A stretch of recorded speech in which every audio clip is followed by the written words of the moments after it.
আল্লাহ, আমার এত ঋণ পাতি আমি কিভাবে শোধ করবো এগুলো? একটা ছেলে শুধু নেশা করে বেড়ায়। তুমি কিছু ব্যবস্থা করে দাও আল্লাহ, আমি যেন শোধ করতে পারি ঋণ পাতি। বাবা, এই বাবা, কই তুমি? আসো, আমার টাকা লাগবে, আমার টাকার দরকার, টাকা দাও। আমি টাকা কই পাবো? সারাদিন খালি টাকা চাস। টাকা কই পাবো আমি? কি বললে? টাকা নাই? যেখানে খুশি সেখান থেকে আমার আনে দাও, আমার টাকা লাগবে। সারাদিন টাকা চাস, দাঁড়া। এই লাস্ট 100টা টাকাই ছিল আমার কাছে, ধর এটাই নিয়ে যা। এটা চাউল কেনার জন্য রাখছিলাম, তুই নিয়ে যা। শুধু বাহানা, টাকা রাখে আবার আমার সাথে বাহানা করে। টাকা থুয়ে টাকা দিতে চায় না, বাহানা করে। যাই, নেশা করি।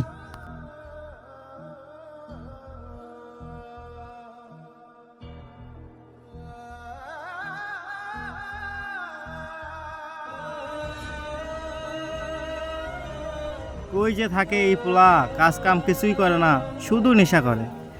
এত টাকা আমি কই পাই? আর আমি শুনলাম আজে বাজে ছেলেদের পেলেদের সাথে থাকে, শুধু নেশা করে। আল্লাহ, তুমি আর একটা কিছু করো আল্লাহ।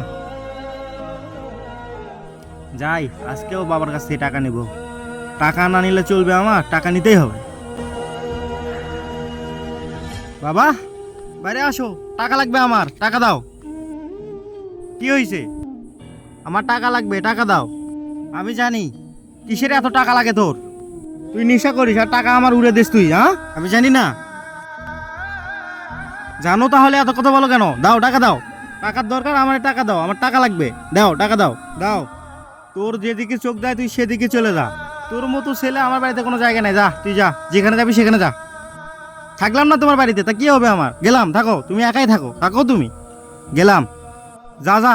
অনেক ভালো হয়েছে, যা। তোর মতো নেশা করছিলে আমার দরকার নেই, যা যা, চলে যা এখান থেকে, যা। কি যে করলাম, পুরোটারে ডাবলে দিলাম বাড়ি থেকে। কই আছে, কি খাচ্ছে নাকি কিছু তো জানি না। আল্লাহ, তুমি ওরে ভালো রাখো। আমাদের সমাজে এরকম ঘটনা কত ঘটছে, প্রতিনিয়তই ঘটে যাচ্ছে। এইসব মাদকের প্রতি আমরা হিটকার জানাই। যারা মাদক বিক্রি করে তাদেরকে আমাদের ধরিয়ে দিতে হবে। যারা এই সমাজে মাদক বিলিয়ে বেড়ায় তাদেরকে ধরে দিতে হবে। কারণ তারা যদি মাদক না দেয় তাহলে মাদক তারা পাবে কিভাবে? আমাদের সমাজের মানুষের দায়িত্ব এই সমাজকে মাদক মুক্ত করতে হবে, আর আমাদের সন্তান যেন মাদক না পায় সে ব্যবস্থা করতে হবে। তাহলে মাদক মুক্ত দেশ হবে।